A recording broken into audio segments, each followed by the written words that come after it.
Oh, magnify the Lord with me. Come, let us exalt his name together. I am so happy that you are here with us here at Women on Fire, where we encourage, impact, and empower the lives of women in Baltimore and throughout the world. I just want to say thank you for joining us today. You could have been in doing anything or tuning into another radio station. However, right here today, we have something for you here at radioonfire.com. First, I would like to start off by saying happy Father's Day to all of them, and happy Father's Day to you. On Facebook, I put several posts, one honoring my father, second honoring my ex-husband. And I just wanted to say one thing, because I had an opportunity to sit into several other radio shows, and being a woman on fire is very important, meaning you're not only touching the lives of others around you, but you're touching the lives of your children, you're touching the lives of like your husband, your significant other, and in turn they're touching the lives of other people. Then you're touching the lives of the community, the society, the nation, and then eventually the world. That is our desire. And as a mom, it is very important, and I cannot express this enough. Sometimes we may go through divorce, we may go through broken relationships, and we have children out of those relationships. Yes. We have to make sure that we do not develop bitterness and try to keep our children from developing a relationship with their father. So today, to all of the women on fire, I know that we do have certain exceptions to that, where like the father, he could have done something wrong, like molestation. In those type of instances, you got to do what's best. In every instances, you got to do what's in the best interest of the child. But for our sisters out there, do not let bitterness keep you or hinder your child from developing a relationship with their father, because their father is going to be able to give them something that you cannot, and you're going to be able to give them something that the father is not going to be able to give. So try your best. It's going to be hard sometimes, and I'm not speaking out of something I don't know. I have an ex-husband, and we do what it takes to make sure we work. We're not together in a relationship, but we stand together when it comes to our children. So stand together. It's time for us to celebrate each other, celebrate the women, black women, celebrate black men. It's time for us to celebrate each other. But on another tip, I want to say thank you again for being here with us. We have two women who are on fire, and I'm really happy and ecstatic that they're here with us. Today's topic is binding what has been broken. A lot of times in our lives, we suffered experiences that have hurt us. But the question is, does God have the power to mend the brokenhearted? Yes. Does he has the power to bind wounds? And we see that Psalms 147:3 says, he heals the brokenhearted and binds up their wounds. Yes. So let's start off today. We're going to start with this beautiful woman right here. Can you tell us your name and what church you attend? Good morning, everybody, or good afternoon. First, I want to say happy Father's Day to my eternal Father, my Heavenly Father, which is the head of my life, as Christ Jesus, my Lord. I also like to give a shout out to my own father, Thomas Linwood Jones. I thank God for using him to bring me into this world. My name is Minister Michelle Brown. I attend Solid Rock Apostolic Faith Church under the leadership of the anointed and powerful woman of God by the name of Pastor Barbara Abraham. I'm so honored and grateful to have been born again at that branch of Zion, and it's an honor and a privilege for me to be back here at Women on Fire again on today. Amen. I'm Tyra Cherry. I'm the daughter of Minister Michelle Brown. And first, let me say happy Father's Day to all the wonderful dads out there. And a shout out to my husband, Rashad Cherry, for stepping up to the plate, being a great stepdad to my daughter. Thank you. And I want to say hello, everyone, and thank you for having me here. Oh, you're welcome. Thank you for being here. I really appreciate it. And since they're doing shout-outs, I didn't say my names. Shout out to my dad, Dr. Robert J. Parker, and then to my ex-husband, Derek Dodson. Thank you so much for being wonderful men of God. Okay, so today the topic is binding what has been broken. And For those who haven't seen Women on Fire previously, we've had Minister Michelle Brown on the show, and she shared an awesome testimony. I mean, this testimony was on fire. It was propelling. And so what I'm going to do is have her give us a brief synopsis of her testimony, and then we're going to take off from there. Okay. I recap when I believe I started my addiction when I was about 14 or 15 years old. I started with marijuana and alcohol, and it progressed into cocaine, crack cocaine, powder cocaine, heroin, methadone, and eating pills. And most of y'all that's listening that may know me may actually witness some of the times when I was in my addiction, but I went through a whole lot. I started at 15. I progressed really, really bad when I was about 23. But I had my daughter Tyra when I got pregnant with her at the age of 15, and I had her just when I was about to turn 16. So basically, I'm still, my mindset wasn't adult. I was really still basically a preteen, but I was doing things that grown-ups do. I went and spiraled in a direction that I never thought that I would go, because I remember when I used to say that I would never ever put a needle in my arm, but I found myself shooting up cocaine at the age of 23. And about that time, I was pregnant again with my second daughter, which his name is Tiffany. I shot cocaine my whole pregnancy with her. But I dragged my children through a lot of things that I can't take back, and things that I regret because I didn't know better at the time, and that I was in my sin and I was in darkness and I was selfish and I was doing things that I thought that, you know, was okay for me, and I didn't know that I was really hurting other people that was attached to me. But as time went on and God has opened up my understanding, I look back over my life, I know that I dragged my kids through things that they shouldn't have never ever been exposed to, but his mercy and his grace, you know, that we're able to sit here together today, because I know I hurt my daughter in so many different ways that I might not even realize the depth of it. Only God knows that. But I thank God that he brought us to a place where we can have a relationship, because at one time we really didn't have one. I sensed that my daughter really had something going on in the inside that I wouldn't use the word hate, but maybe she felt that way. I don't know, but you know, I could tell that, you know, this wasn't the way a mother and a daughter, you know, should relate to one another. But because of the mercy and the grace of God and how he brought me out and brought me through and delivered me and cleaned up my life, I was able to start to build a relationship with my daughter, and we were able to begin to heal in some of the areas where we was affected at during the time that I was in my addiction. I didn't really realize what I was doing to my children, and I'm so sorry, and I can still to today apologize. I can't change it, but I just want her to know, you know, to the nation, that I'm really sorry for everything I done, and I know I can't change what I done, and some things are deep where you just can't go and reach and just turn back the time and do it all over again. I won't be able to ever do it over again, but I could go forward from where we stopped, where it stopped in my life. And what I done caused her to go into some places that she shouldn't have never ever really had to go, but because of what she was brought up under, it caused her to go places where I never thought that my daughter would go.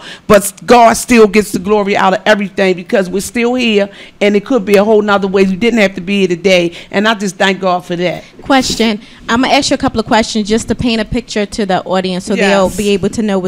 So you said that at the time you were using drugs. Go back over the drugs you were using again. I was using cocaine, powder cocaine, crack cocaine, because that's two different kinds of cocaine, heroin, and I ended up being on methadone, and I would eat pills with the methadone. That would take me to a whole nother level. So when you were taking drugs, like, can you explain what was your daily life like on drugs? When I woke up in the morning, breakfast was not on my mind. Okay. When I woke up in the morning, like, my kids were still going to school. I did send them to school. I did do their hair, you know, and on their uniforms and all that.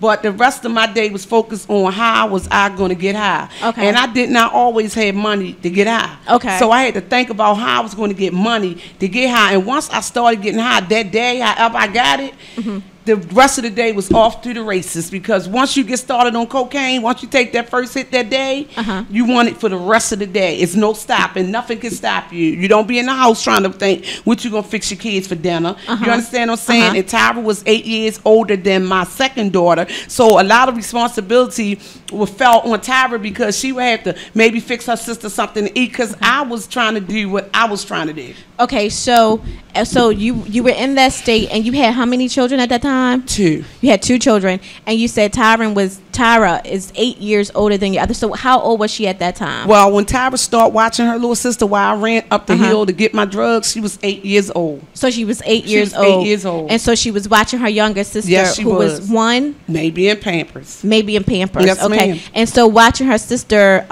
included maybe like changing Pampers. She may have to do that. Okay. Now, I didn't run the street all day, so I wouldn't consider myself as a type that would go out and just wouldn't come back home to my kids.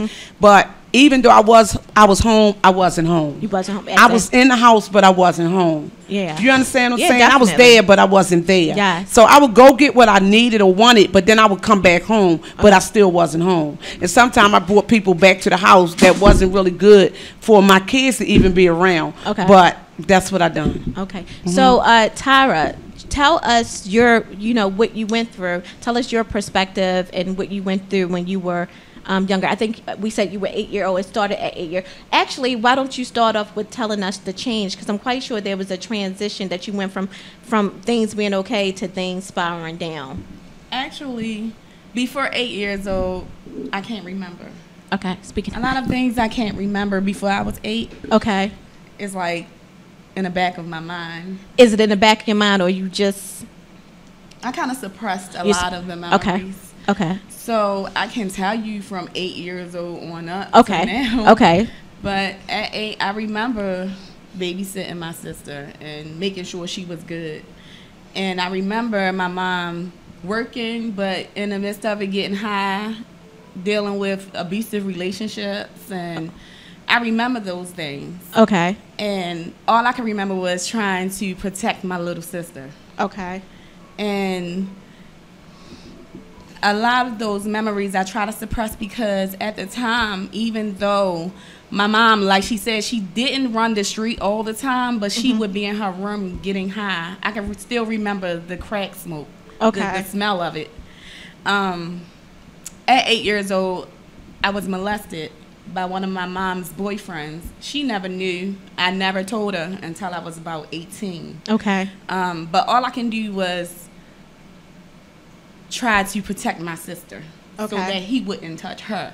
Okay. And I didn't tell anyone, because I kept a lot of things to myself. Because even now today, my grandmother used to be like, you never would tell on her. I didn't know you was going through all those things. You would never tell on her, because I just felt like the protector. Okay. And so why didn't you say anything? And the reason why I'm asking that, because it's somebody else out here who may have a child that's going through molestation, and I just want them to be able to pick up on some signs and to understand why they don't. Sometimes everybody's not going to come out and tell you what's going on. I was the type of person that kept a lot of things in. It was just my character. Okay. To keep things in, and also I felt like I didn't want to get no one in trouble. That was what made my mom happy, and who I thought that's who she was with, and I didn't want to come in between that. And as long as she was happy, I was good. Okay. So it was like, if she had to get high, I was good. Okay. So I just kept a lot of things in. It was something that I did at some point you feel like that was normal, like your life was normal, or did you know that it wasn't normal, or how did you feel about everything? Where I grew up at, that was normal. Okay. That was normal for me. Because the area, Cherry Hill, okay. I mean, a lot of people experience what I experienced, their moms and dads getting high, and that was normal for me. Okay. So her getting high was a norm to me. Okay. Because that's what she did. I mean, everything before that, before she started getting high, I can't remember. Okay. So from like, at what age can you remember that you were molested? At 8. So it was at 8? Yes. Okay. And so how long was your mom with this particular man? I I can't recall how long the relationship lasted, but I do recall when it ended. Yes. Okay. She had got another boyfriend, and I was happy because that guy actually stepped in, and he was a hustler, but certain things that we didn't have, we started getting. Okay. And that kind of made me happy that the monster was gone. Okay. The other person was gone, and that was normal to me. Him doing what they was doing, selling drugs out the house or whatever, that was fine with me because she stayed out of my hair. Because now I can do basically what I wanted to do. Okay. And I didn't have to worry about a parent or somebody telling me, oh, you can't do this, you can't do that, because she was always in a room getting high or something. So okay.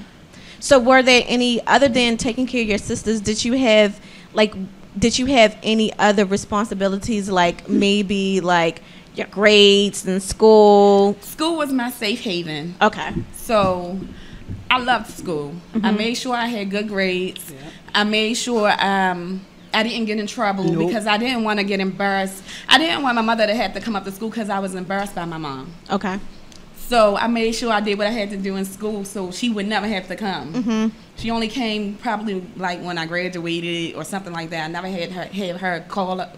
The school had to call her up there for anything because I did what I was supposed to do. And education was a important part of my life because even though my mom got high, I watched her. She graduated. I remember vaguely her going to her prom. Okay. I remember her going to college. I remember her taking up a typing class. I remember her graduation at BCCC. I remember those things too. So it wasn't all bad, but most of it was. So, you seeing that she, like, even in the midst of, the darkness, you did see some glimpses of life, light, your mom going to college, graduating from high school, going to her prom, that type of thing. I remember those things. Okay. Yes. And so from I guess you said that was 8, and then he left, and a new man came in. Then at what point, like, did your life start to change a little? Well, let me actually, I'm trying to get like a timeline. Okay. So from 8, and then the new man. So when a new person came in, how old were you at that time? I was about 12. About 12. 11 or 12. So it was like a 4-year difference, 11 to 12. And then how long did he stay? Not long because we went through house raids because he was a hustler and they were selling drugs out of the house.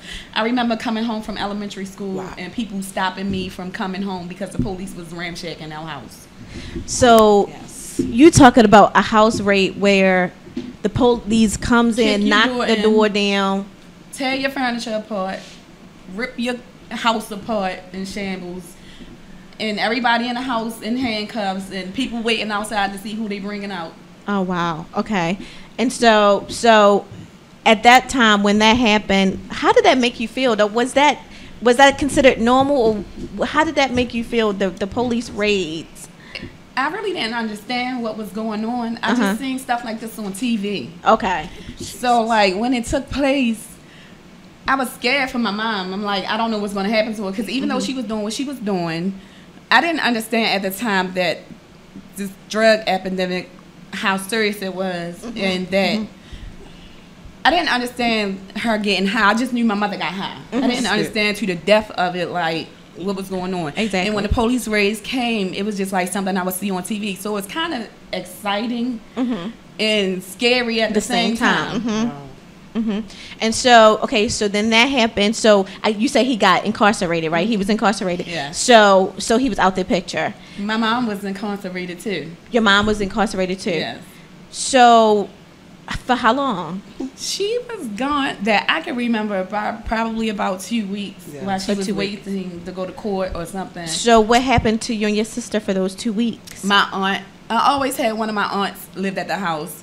I can remember that every house we lived in was either 2 or 3 bedroom, and I can remember that most of our family always lived with us. Okay. Somebody was always going through a hard time, and my mother's door was always open to everybody. So I can remember one of my aunts being there, and my older cousin, she would look after me. Okay. And so your mom was innately a giving person, always opening up her door, always, you know, because, I mean, I got parents like that. Like, if a person needs a place to stay, their door is open. Yes. And so at that time, your aunt was there to help, I guess, to help tend to you and your sister. Yes. And in an essence, because, okay. And they were all using drugs together, too. So it was like a benefit as well as an aid to my mom. Okay, I get what you're saying. Okay, and so your mom was gone for 2 weeks, and so what happened after that? Did things change or things stay the same? Things what happened? stayed the same. They stayed the same. Came back to business as usual. Came back to business as usual. Okay. And then, so you're 12. So let's move up. Did anything happen between 12 and 15? Yes, I started getting out of hand. I still remained going to school on a daily basis, but at times I wouldn't come home. Okay. I would stay out all night. What age was this? 12. 12 years old. 12 years old, running the streets, out all night, with my friends, house parties, doing whatever I wanted to do. She would come looking for me, and punish me. As soon as I'm off of punishment, I'm back out in the street. So can you reflect on, or can you think back to what was you thinking at 12? Like, why, like, what was you thinking? Like, I was thinking anything but this house. Okay. I had to get out of this house. It's like an escape. That was an escape. Most of the times on the weekend, I would go to my grandparents' house. Okay. And that was an escape for me. And I can remember every Sunday, my grandmother would take me to church. If I had to miss a Friday for babysitting, because sometimes I had to babysit. And I used to get angry. I used to be mad because I knew that on Fridays, I had to go to my grandmother's house. That was my safe haven. Uh-huh. And a couple Fridays I had to miss because I had to babysit. Okay. And that would make me so mad. So angry because you're like, I ain't having these kids. And then, like, on Sundays, my grandmother would get the church van to bring me back to my mom's house. And I used to die. Like, I don't want to go there, but I never would tell her why. Uh-huh. Yeah. I never would tell my grandmother why I didn't want to go there. I just didn't want to go. But I had to go to school. Uh-huh. My grandmother was working at the time because she was still working. So she couldn't keep me full time. Okay. And then it was like, at my mom's house, I knew that I can run the streets and do what I wanted to, and then on the weekends I can go be an angel at my grandmother's house. Like, yeah. She didn't have a clue what was going on out there. Yeah, because in the essence, even though your life, you know, what was going on was dysfunctional, but still you were a child, and that's what children do, you know. Right. So you're talking about, so at 12, that's when you started kind of rebelling. Yes. Ripping and running the street, trying to escape, you know, your life, your lifestyle, and your home. Mm-hmm. So then let's go up to like 15. What was going on there? At 15, I started staying at my grandmother's house more. That's when I met my son's father. Okay. Around that age. Is that when you started being active at 15? Sexually, well, I started being sexually active before 15. Before 15, okay. Yes. Okay. But I actually started liking, I'm not saying I liked everybody I dealt with. Yes, okay. I never wanted a relationship. I felt like I always did me. I never wanted to be in a relationship with nobody because I seen all the mess that my mom went through, the abusive relationships, and the things she went through. I'm like, I don't want to be in no relationship with nobody, so that was never my intention. So what you went through kind of shaped your image of relationships and men and so forth. Okay. And so you meet your sons. Is it your son's son? Yeah. Okay. Around 14, 15, and I was probably in 8th grade when I met him, and his mom and dad took me in, you know, like I was their own, and I kind of wanted to stay in that area near my grandmother's house and up there where he lived because he lived around the corner. And I dealt with that, and I would never go home because at this time I'm like, my mom, she can't tell me nothing. She can't tell me what to do. Okay. I'm going to do me. So that's the mentality I had at that time, at 14, 15 years old. And so you had some anger. Yeah. And some resentment. Really I hated. I hated my mom. I hated her. You had some anger. Yeah, definitely. So then at 15, did anything happen from 15 to 16? I got pregnant with my son at 15. At 15. Okay. I went through a stage where I was like, okay, I'm 15 years old. I don't want to have a baby. And it was actually my mom who convinced me, like, you got pregnant, you laid down, and this your responsibility. You're gonna keep this baby. And my son's dad, he didn't want me to get rid of it either. But I'm like, I'm 15. I'm just going to high. I was in 9th grade. I'm like, I'm running the streets. I wasn't ready. I was a kid. Like, I miss my childhood. I'm raising my sister. I get pregnant at 15. Yeah. I'm like. But how, I mean, because it seemed like, you didn't really have much of a childhood. But you being pregnant at 15, was that still the norm for the area you was in?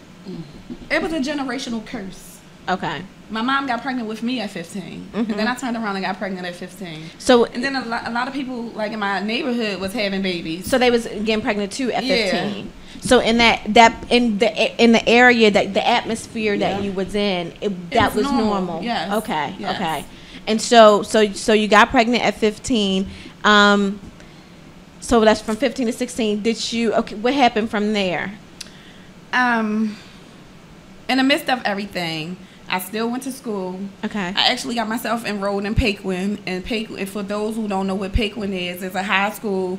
Well, I think it was middle/high school for pregnant teenage moms. Okay. To be able to still continue their education. Okay. And around my 7 months of being pregnant, I experienced getting sick all the time and being placed on bed rest.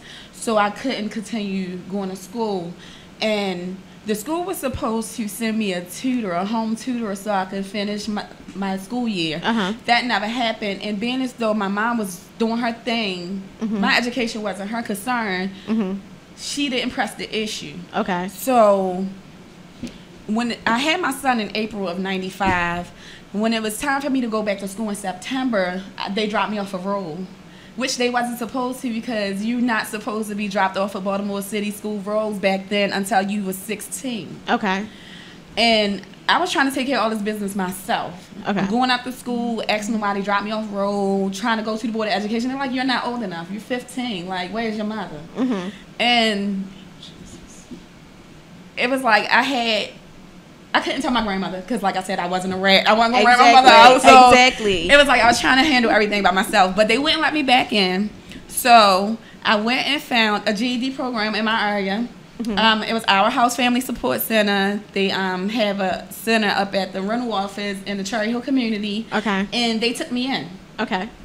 And there I got parenting training, my GED. They would watch my son. Okay. And these people actually built a bond with me and my son, and they knew my situation. And they actually, like, I can go there and wash my clothes, dry my clothes, because coming up in the house with my mom getting high, half the times we didn't have food, we didn't have laundry detergent, we probably didn't even have a washing machine at the time. So it was like, she tried to keep us clean, but then this sickness was getting the best of her. Yes. So a lot of things she fell off with. And trying to keep up an image and didn't want to tell on her, I had to deal with certain things. And at that time, my other aunt was staying with us, and she had her children there too. So it was like I'm raising my sister and my little cousins now. So I got to fend for all of us. We did have neighbors and some of my friends' parents who looked out for us, made sure we ate. They made sure, we had things that we lacked. Because at the time, the community, it took a village to raise a child, and I could actually say that a lot of people in our community looked out for us. Okay, awesome. So then you wind up having your son, right? I had my son. You enrolled in a GED program, where they help, and they gave you like they presented a lot of resources. They provided a lot of resources. Yes. So from that age to 18, what happened? The GED Center gave me a job there. Awesome. Because at the time, my mother was on welfare, and I saw none of the money. And also, my son's dad, he paid child support from day one. I saw none of that money either, because it all went to my mom because I was a minor.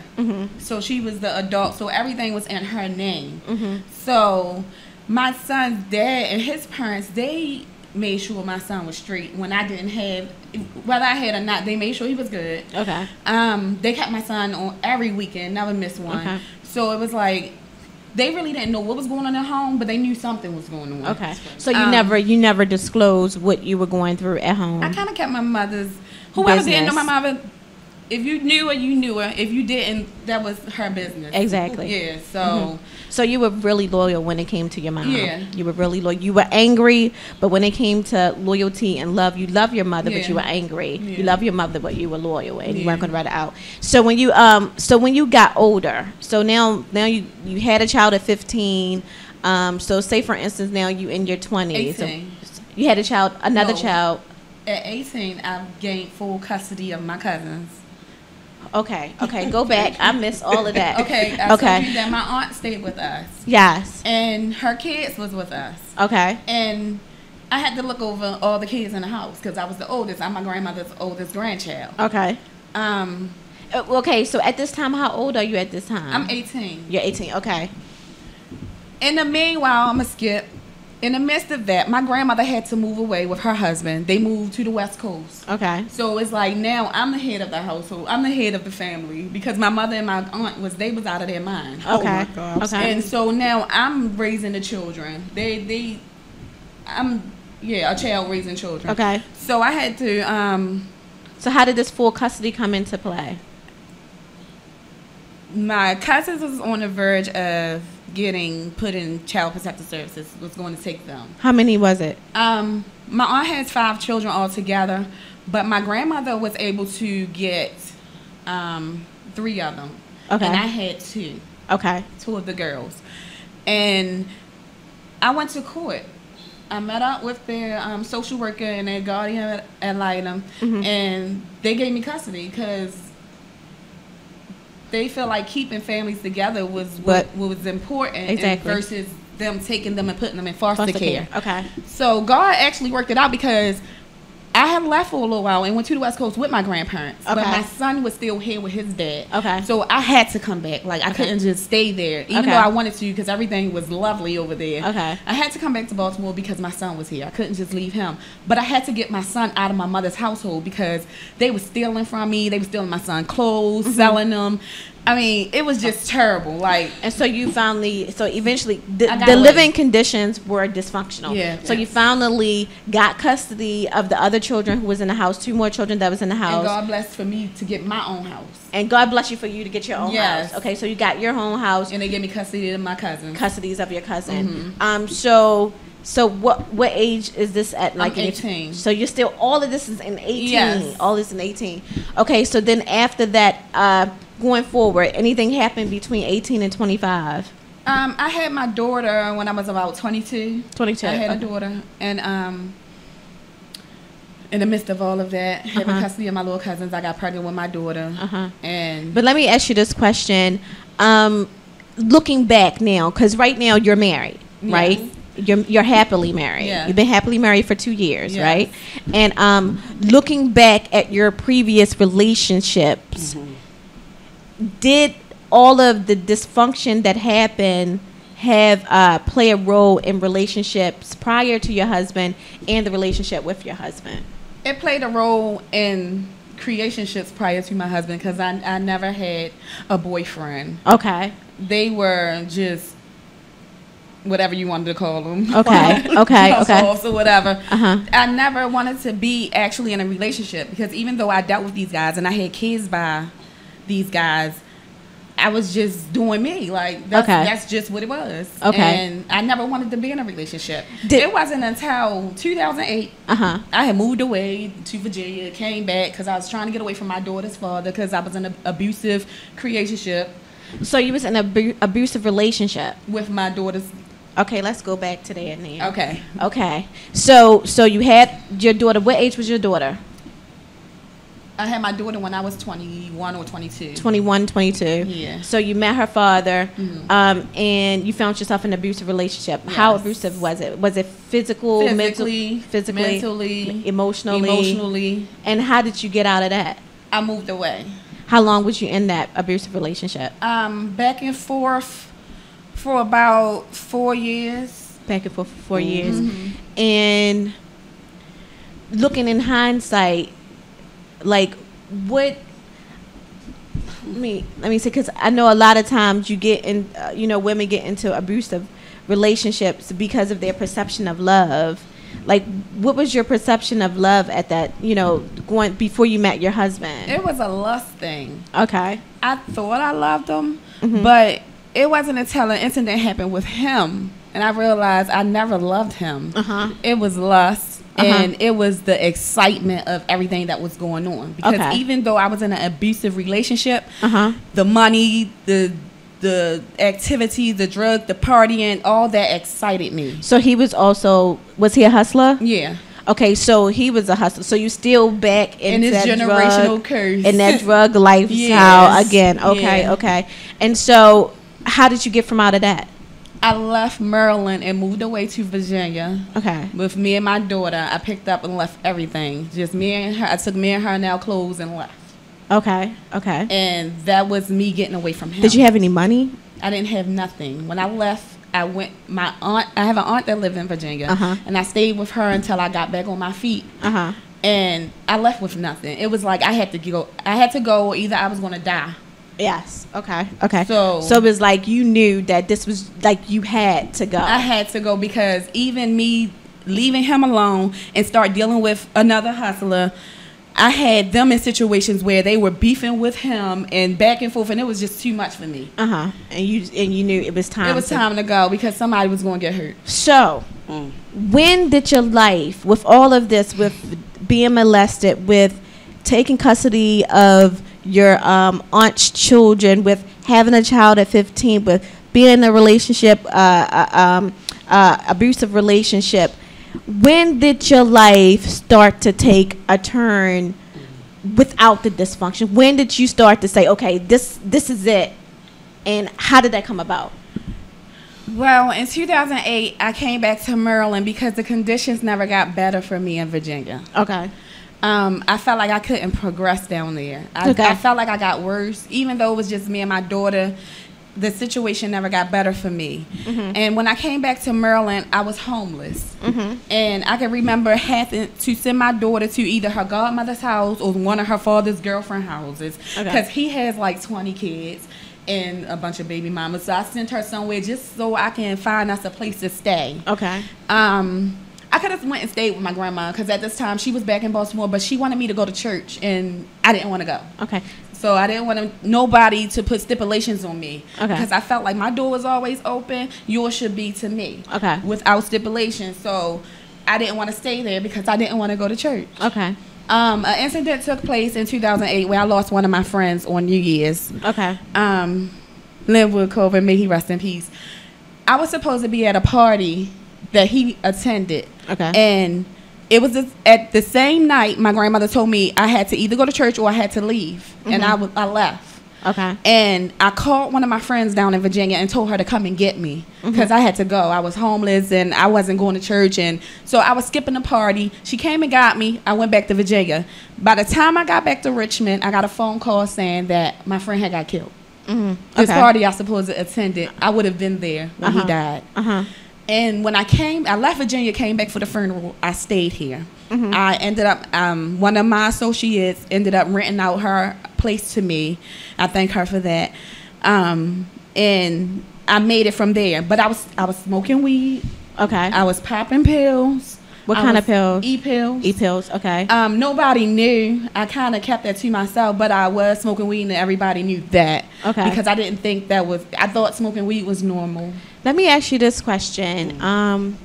So I've heard you say this like several times about your grandmother in church. Okay. And you know, big mamas back in those days, they were like the glue. They was like, you want to sit on this front row. And they was like, really petitioning the Lord for their families. They really had that faith. So my question to you is, what made you, and I've had my issues at one point where I was like, I will never step foot in a church again until God started to do something with me personally.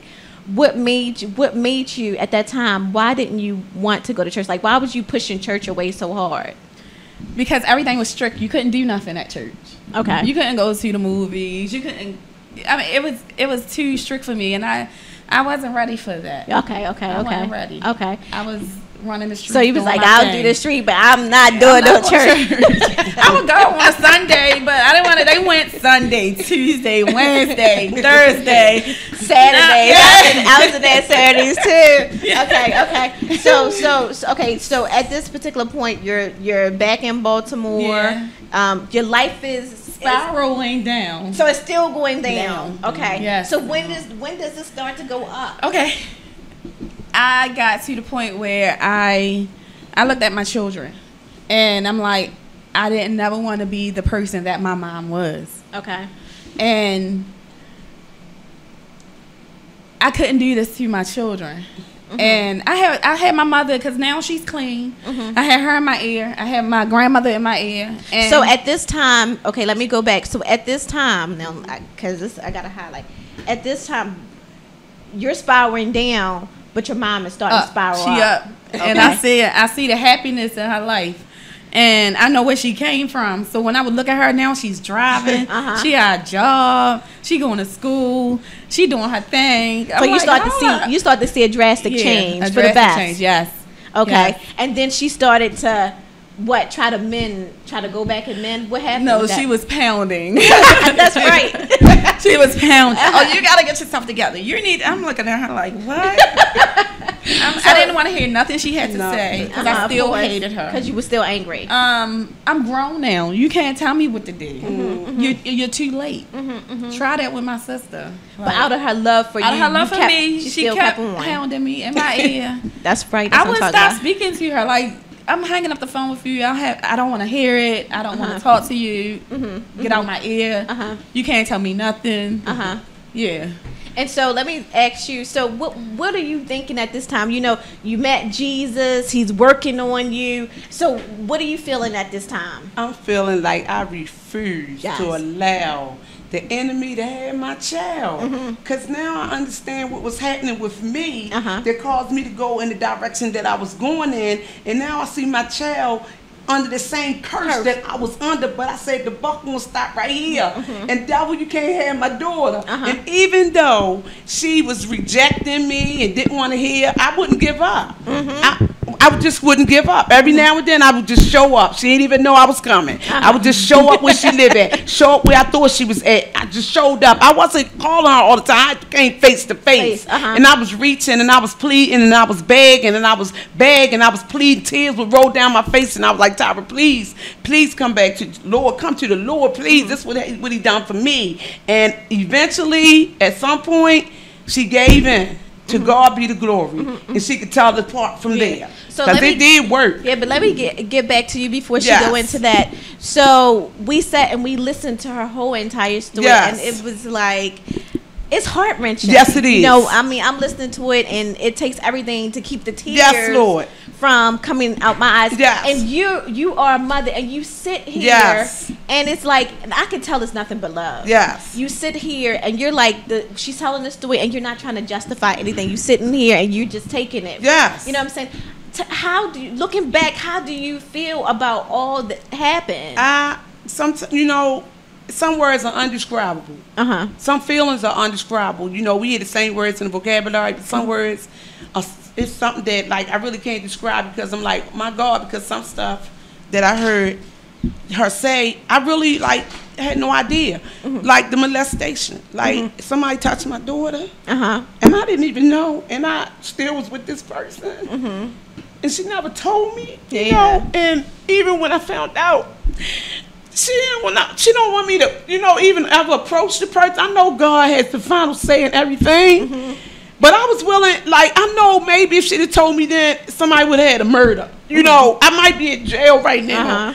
You understand what I'm saying? Because even though I was getting high, I still thought that I was protecting my kids. That's why I didn't run the street. I was in the house, and it still happened. You understand what I'm saying? Amen. So even in that note, her being touched, and I didn't know, and I still can't even approach the person today, and I know who she said it was, and that the fact that I gave myself to that person, and I was willing to give myself to that person. So why would you need to touch my child when I was willingly giving myself away to you? You know, I mean, that really touched me because I really, you know, haven't actually dealt with that because he won't allow me to deal with it the way I would want to really approach the person, not to do no harm because God wouldn't do it.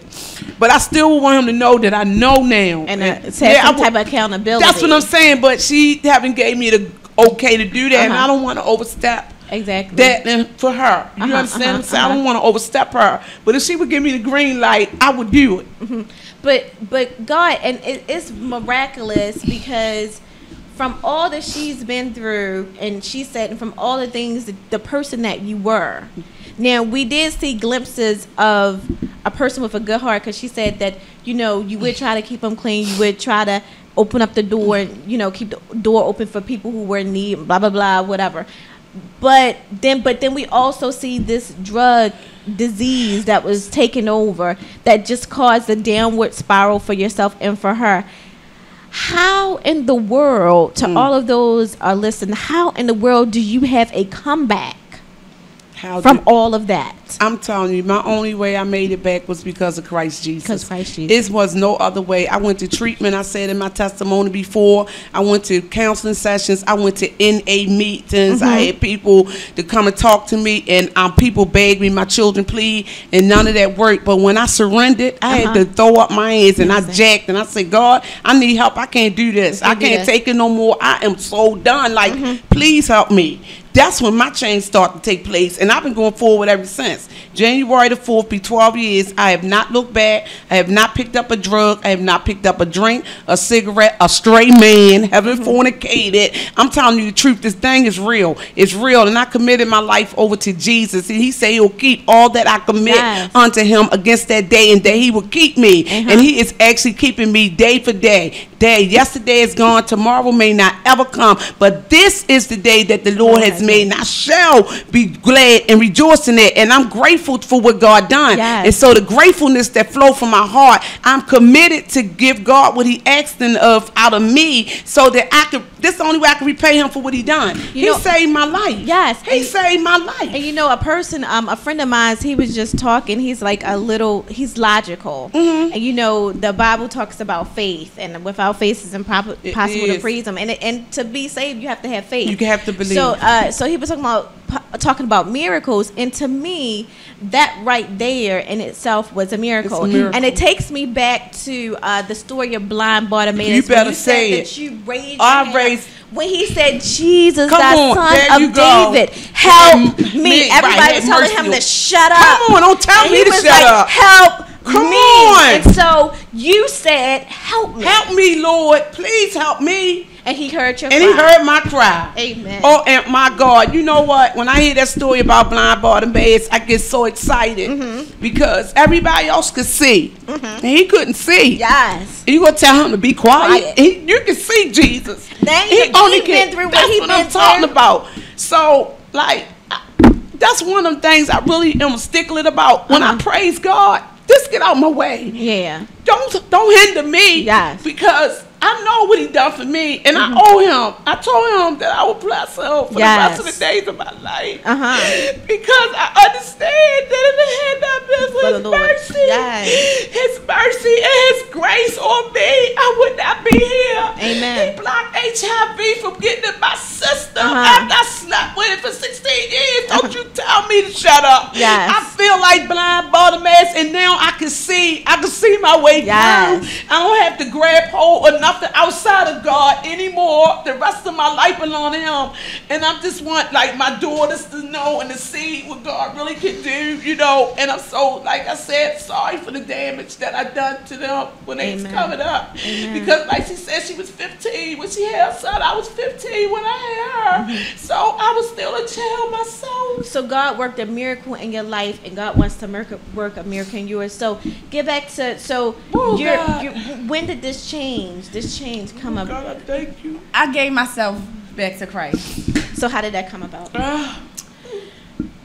Like she said, she would come and find me. I found myself staying on my girlfriend's couches and everything, and I'm like, this is not me. Like, I'm used to, I always had a house of my own and did things on my own. I always was the independent one. I always was the one who looked out for everybody. I always was the protector. So when I felt myself in these situations, like, they was horrible for me. Like, it was a wake up call. Like, this gotta stop. Something gotta happen before you get too deep. Too deep. I was getting in too deep. Okay.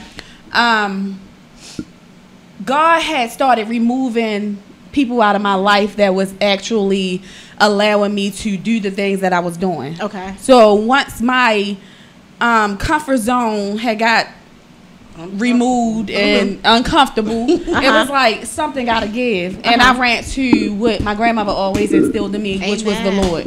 Okay. I ran to church. Amen. And I went in full force, and I gave my life to Christ, and I was there.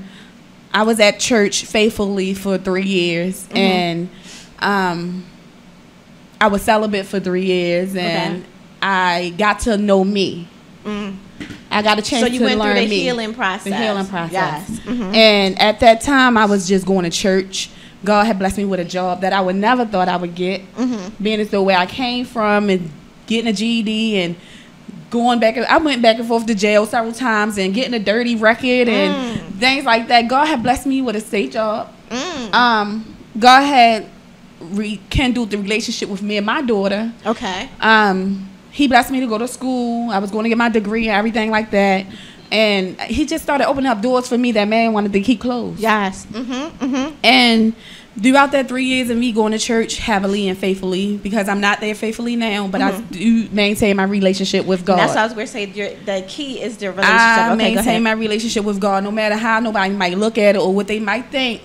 I do go to church periodically, not like I used to or not like I should, but I do talk to God every day, and I know He wants me to do better. I know what He wants. In the midst of that, I lost my biological father, who wasn't in my life, but being as though he wasn't in my life, he maintained a relationship with my daughter. Okay. And when I lost him, I went through a stage where I was angry with him, so I couldn't really mourn his death. But after that, after like a year of him being deceased, I hooked back up with my husband that I'm married to now. We grew up together, so I knew him all my life. Okay. We used to deal with each other when we were teenagers, like back and forth. But I hooked back up with him like a year after my dad died, and I felt like he was everything that I prayed God for.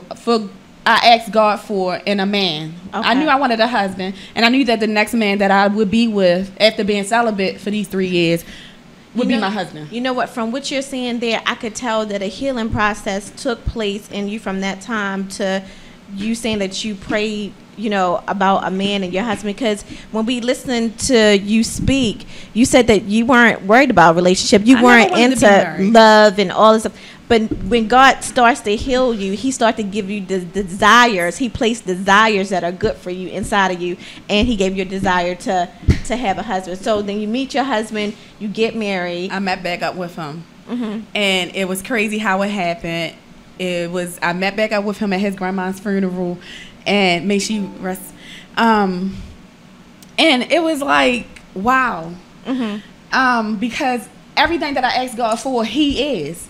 I wanted somebody like me. I wanted somebody that knew me, knew my past, knew where I came from, so they couldn't judge me. Yes. And He knew everything about me, and He still loved me. Yes. And He still married me, and He knew. I mean, even though a lot of people was angry about him marrying me, he went with his heart. Okay. And I want to say Happy Father's Day to his dad. May he rest in peace, because he raised a young king. Okay. He is a king. He's my king, and I thank God for him. Amen. And it is God did a lot in my healing process. Yeah, and I'm looking at you smiling. He did, because He brings so much joy. I mean, we go through our things because we're still learning. Yes. But he is an awesome man. Like, God brought him through a lot, too. And for me to be right, it's just joy in my heart. Yeah.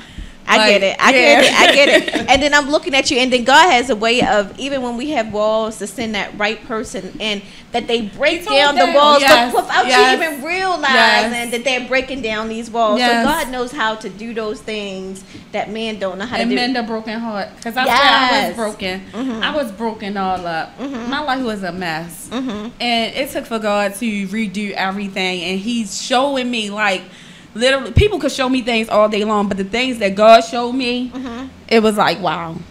Yes, it blows your mind. Yeah, it blew my mind. And then His love for you. Yes. Because like the love that God has for me and my family and for other people, it touches me because Yes. He loves us so Unconditionally. deeply. Yes, so unconditionally.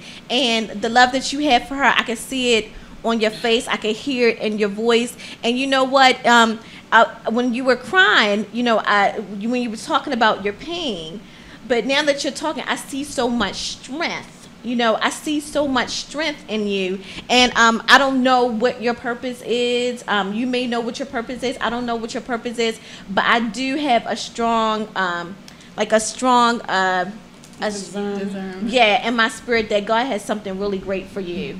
And I don't know if you're going to touch other women like yourself. And I really feel that it's going to be you touching other women that has gone through some of the things similar to yourself. But I just want to say this testimony is phenomenal and it's awesome. Anything you want to say, Minister? I was going to go back on one area of Tyra's life that because I really didn't understand it at first because like you said, when she said she came back to the Lord and she was there for like 3 years, but after her dad had died, she started going through something in her spirit that I didn't understand because I'm not saying I didn't think that she didn't love her father because he was locked up more than he was ever home, but when he passed, I didn't think that it would affect her the way that it did, and I didn't understand.